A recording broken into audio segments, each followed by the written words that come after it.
Assalamualaikum warahmatullahi wabarakatuh. Perkenalkan, kami dari kelompok 2. Di sini kami akan membahas tentang hasil diskusi kami yang bertemakan konsep hierarki Chomsky dan notasi bahasa. Di sini anggotanya ada 4, yaitu Adam Satria Firmansyah, Muhammad Aldi Fawezi, Sandia Pratama Huta Galung, dan Prisma Bayu Nugroho. Slide 1 akan dibacakan oleh Adam Satria Firmansyah. Oke, yang pertama adalah hierarki Chomsky. Teknik kompilasi sebagai kelanjutan dari konsep yang dipelajari dalam teori bahasa dan dalam implementasinya mengambil sebagian dari konsep tersebut. Hierarki Chomsky merupakan penggolongan tingkatan bahasa. Ada 4, yaitu reguler atau tipe 3. Yang kedua adalah bebas konteks atau tipe 2. Yang ketiga adalah konteks sensitif tipe 1. Dan ada natural atau tipe 0. Nah, selanjutnya ini adalah pembagian antara bahasa yang tadi. Yang pertama itu ada bahasa reguler atau tipe 3. Itu kalau di mesin otomatisnya itu finite state automata atau FSA, meliputi deterministic finite automata DEA dan non-deterministic finite automata atau NFA. Dan atasan produksi itu ada alpha. Alpha adalah sebuah simbol variabel. Ada juga beta. Beta itu maksimal memiliki sebuah simbol variabel yang bila ada terletak di posisi paling kanan. Bahasa yang kedua adalah bebas konteks atau konteks free atau juga dinamakan tipe 2. Itu mesin otomatisnya itu push down automata, dan untuk batasan atasan produksi itu ada alpha berupa sebuah simbol variabel. Bahasa yang ketiga ada konteks sensitif atau tipe 1. Itu mesin otomatisnya linear bounded automata, di mana mutlak alpha itu kurang dari sama dengan mutlak beta. Dan yang terakhir ada unrestricted atau phase structure atau natural language tipe 0. Itu mesin otomatisnya mesin Turing, dan untuk batasan atasan produksinya itu tidak ada batasan. Next. Ya, selanjutnya ada finite state automata atau FSA. FSA adalah mesin abstrak berupa sistem model matematika dengan masukan dan keluaran diskrit yang dapat mengenali bahasa paling sederhana atau bahasa reguler dan dapat diimplementasikan secara nyata. Bahasa yang paling sederhana adalah bahasa reguler tipe 3. Mesin yang bisa mengenalinya adalah finite automata. Finite automata adalah mesin komputasi. Pada bahasan ini, mesin komputasi yang dimaksud adalah mesin abstrak, bukan mesin fisik, namun memadai untuk diimplementasikan secara nyata. Yang selanjutnya adalah Deterministic Finite State Automata atau DFA. DFA adalah finite state automata di mana setiap state ada satu fungsi transaksi untuk satu simbol input. Oke, selanjutnya saya akan mempresentasikan tentang non-deterministic finite state automata atau biasa disebut NFA. NFA adalah finite state automata yang memperbolehkan 0 dan 1 atau lebih busur berlabel satu simbol input yang sama. Next. Lalu kemudian ada hierarki Chomsky. Di sini semua aturan produksi dinyatakan dalam bentuk A menuju B. Dibaca A menghasilkan B atau A menurunkan B. Di mana simbol A pada ruas kiri menyatakan aturan produksi, sedangkan simbol B pada ruas kanan menyatakan hasil produksi. Simbol-simbol tersebut bisa berupa simbol terminal atau simbol non-terminal, atau juga disebut variabel. Simbol non-terminal atau variabel adalah simbol yang masih dapat diturunkan, sedangkan simbol terminal adalah simbol yang tidak dapat diturunkan lagi. Biasanya simbol non-terminal dinyatakan dengan huruf kapital, sedangkan simbol terminal dinyatakan dengan huruf kecil. Next.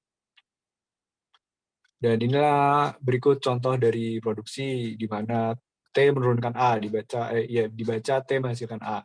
Kemudian E besar menghasilkan T.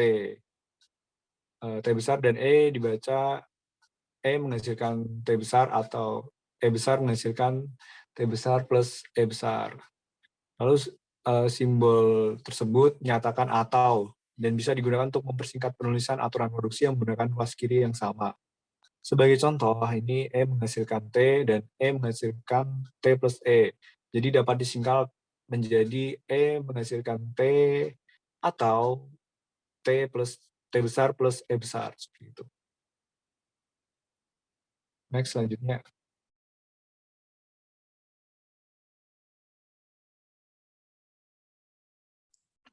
Selanjutnya akan dibacakan oleh Prisma Bayunugroho. Selanjutnya hierarki Chomsky. Bahasa manusia termasuk ke dalam grammar tata bahasa tipe 0 atau unscripted, di mana tidak ada batasan pada aturan produksinya. Misalkan saja ABC menuju ke DE pada bahasa konteks sensitif, panjang string pada ruas kiri kurang dari panjang ruas kanan. Itu seperti itu. Contohnya aturan produksi yang konteks sensitif yaitu AB menuju DEF, CD menuju EF. Next.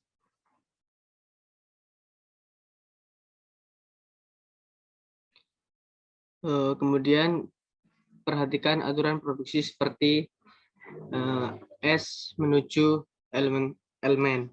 Diketahui S sama dengan 1, sedangkan elemen sama dengan 0. Menurut aturan konteks sensitif, aturan produksi itu tidak diperkenalkan.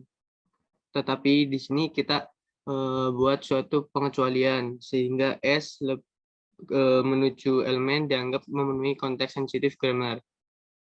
Selanjutnya, pada bahasa konteks, batasan bertambah lagi dengan ruas kiri.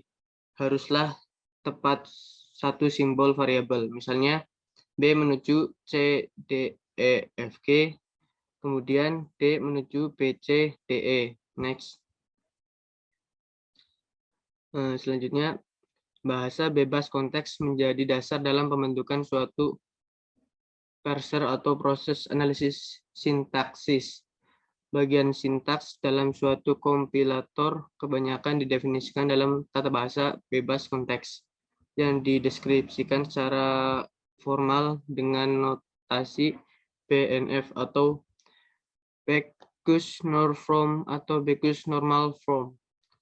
Selanjutnya, pada bahasa reguler, batasannya bertambah dengan ruas kanan maksimal memiliki sebuah simbol variabel yang terletak di paling kanan. Artinya, bisa sebuah simbol terminal saja dalam jumlah tidak dibatasi.